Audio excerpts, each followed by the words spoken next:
Welcome to the Sideline. I'm Andy Katz, here to bring you courtside insight from the world of college hoops and beyond, to bring you the newsmakers and storylines in the game on and off the court.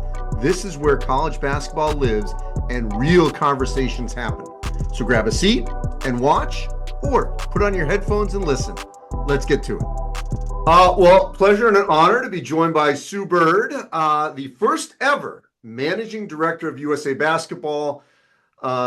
Your resume is unbelievable. You're one of one. Hall of Fame is pending. Can't wait for that later this year. So let's get right to it. Like the fact that you're the first ever manager of women's basketball at USA Basketball, kind of like what took so long? I mean, you're the perfect person, but why wasn't this happening before? Great question. I'm not even sure. I think for the women, we just always used a committee. It was literally always picked by committee. And then obviously on the men's side, you had Jerry Colangelo, and then Grant Hill took over. So yeah, I think it's something that USA Basketball was thinking about for the women's side for a while, but it didn't happen until now. So you've won at every level, obviously in college and with the WNBA, and you've won multiple times. It's always harder, everyone that I've talked to over, for decades, to do it again, because you're constantly being the hunted versus the hunter. In global women's basketball, USA's at the top. So how hard will it be to maintain, as everyone's chasing, to knock the USA off? It is hard. It's really hard. I think there's a little bit of a misconception, and I don't like to lie to people and say that every game we play in the Olympics is close. I'm not trying to say that, but there is a misconception that we just show up and roll over everybody. That's not the case at all. So in some ways, even though we are the hunted, we have, we're going for a ninth straight gold medal, which is insane. We also have experience at being the hunted. We understand we're going to get teams' best shots. It's something that we're really used to over the course of my entire career. It was expected. You understood that. And so you find a way to get into a different mindset. But at the same time, every team, every Olympic cycle is different. Yes, there's always like some players that, if I use my time as like just an example, like, yeah, I was on 5 of the teams in a row, right? And through that, it's like Sylvia Fowles was on 4 of them, and Tamika Catchings was on 4. Yes, of course, there's repeat, but every roster is different. And because we have such little training time, we're always on our best behavior. It's like we're always showing up ready to figure it out because we literally will have a couple days before we start to play. And I think that mix, when it comes to repeating, like you're saying, that can be the hardest thing because at times you try to, replicate what was like, oh, last year we did it this way. When we won last time, it was like this. But because we have a new group, it's never like that. So we don't fall into that trap, which is actually a little bit of a gift. So I love the fact that the W is getting so much attention, and obviously women's basketball at the collegiate level. But people forget how good it's been, and the talent has consistently been at a high level. But everything evolves. What is it about this era that has made choosing potentially the next Olympic team for 28 or even before that, the World Cup, going to be even more difficult because the competition is going to be pretty crazy? Yeah, I mean, we've always had this embarrassment of riches when it came to talent. We all used to joke. It was like you could probably put like 2 US Olympic teams at the Olympics, and there's a chance they'd finish first and second. Like that's how much talent we have. So of course, that's always the difficult part when it comes to choosing the team. I think today's talent, interestingly, like they have because now a lot of people say that the youth, the development of the youth game, it can be a little problematic in that they're focused a little too much on the individual play. But I feel like what we're seeing now is a lot of players who are individually skilled. They're bringing a different skill level. And I think you said it, it's evolution. Like this is just what happens in sports. So when you look at some of the young talent, the obvious names, Caitlin Clark, Paige Beckers, if you go to college, Juju Watkins, the individual talent, I always joke, it's like now that I'm 44, I'd be like, oh, kids today, but they always talk about their bags, right?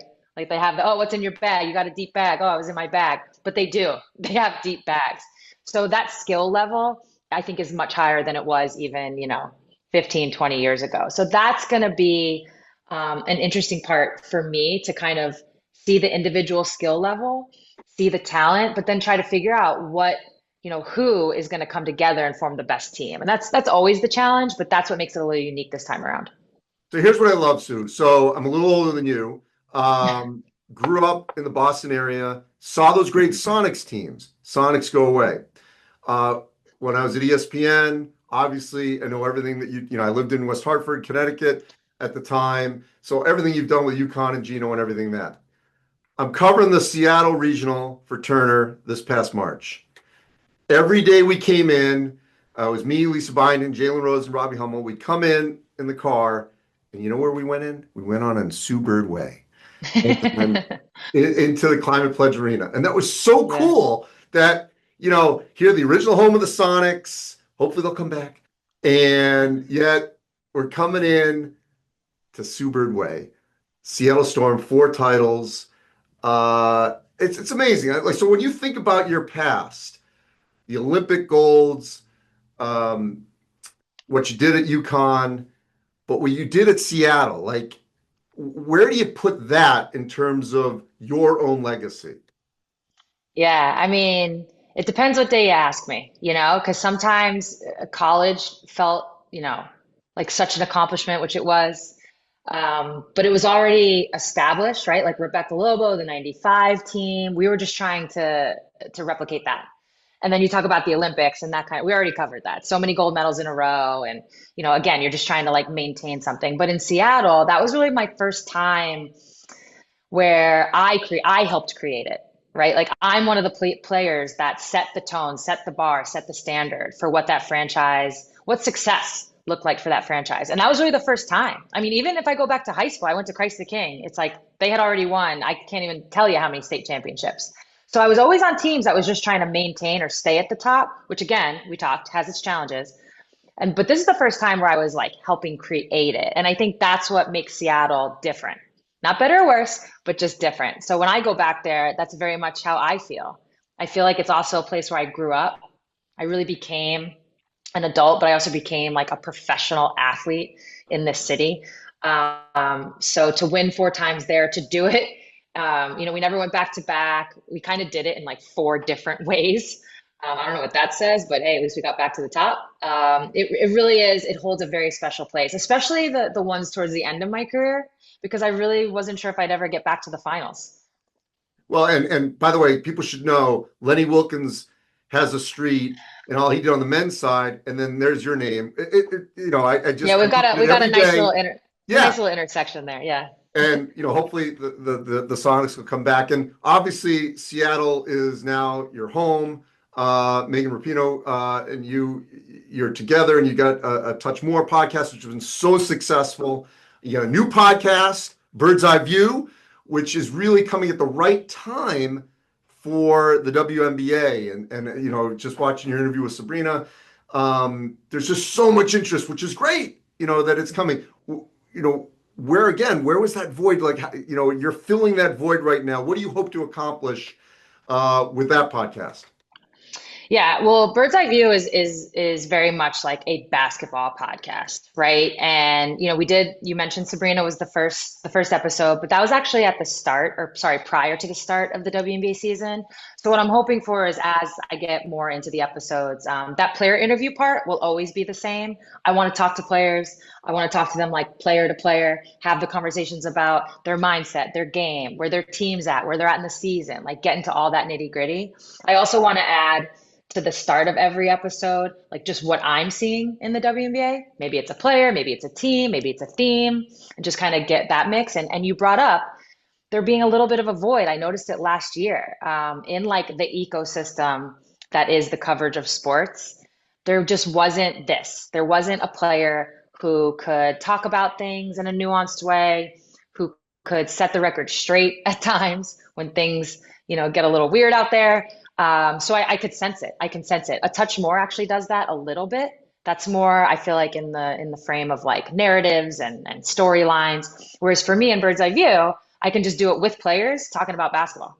Well, what's crazy, I was thinking when you were mentioning to Sabrina about the Sacramento Monarchs and thinking about the Houston franchise that was a championship franchise, and they went away, and yet, you would think, oh, when teams go away in a league that's trying to, get going here, although it's been around for decades, you think that would hurt it. But actually now we've got new markets with Vegas obviously winning a championship, the Bay Area now coming.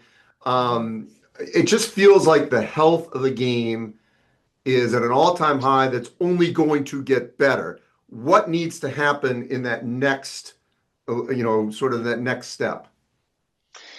I actually think my podcast is a great example, but I'm not the only one. Candace Parker has her shows where she talks to players. Again, I'm bringing up that ecosystem because women's basketball, because it's now just kind of crossed this line into mainstream media.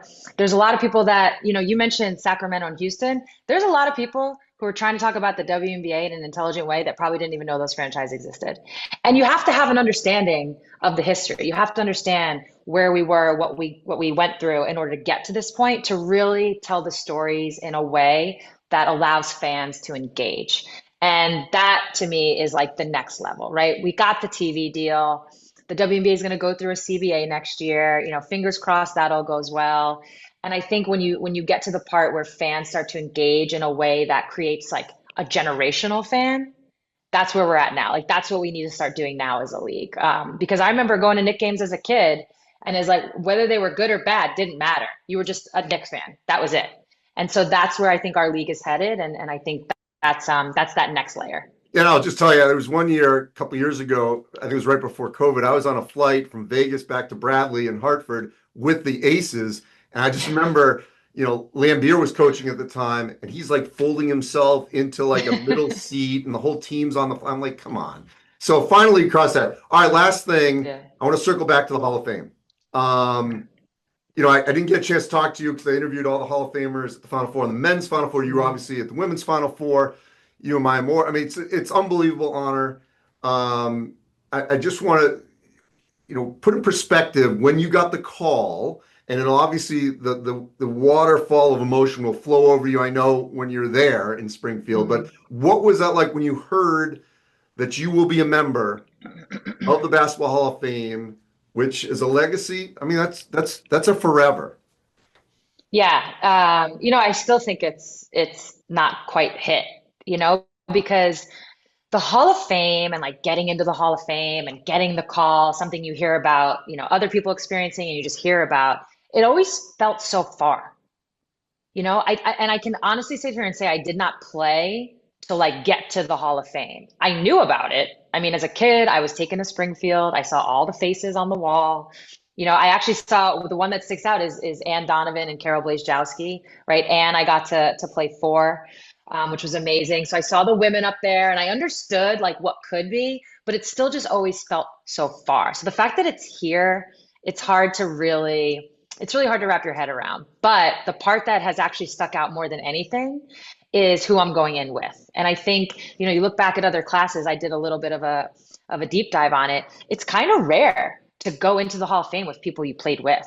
And then on the other side of it, it's rare to go in. I didn't play with Carmelo and Dwight Howard, but they were on Olympic teams. Like we have this shared experience. So I feel really lucky to go in with that class, and then shout out Billy Donovan. I mean, two Long Islanders in the same class. Like I feel like for me personally, all the little connections within this class is really rare. So, but back to Maya and Sil, I get to go in with people I was in the foxhole with. And that's just so special. So I know it's going to hit, like you said, when I get there. But until then, I'm enjoying who I'm going in with. Well, congratulations again on all these amazing honors. Again, podcasts, A Touch More. That's been going on for a while. Great podcast. And now A Bird's Eye View, which really breaks down the WNBA. Sue, congratulations on new role as the managing director of USA Basketball for Women, going for gold again yet in 28 in LA. Appreciate your time, Sue. Yeah, thanks for having me.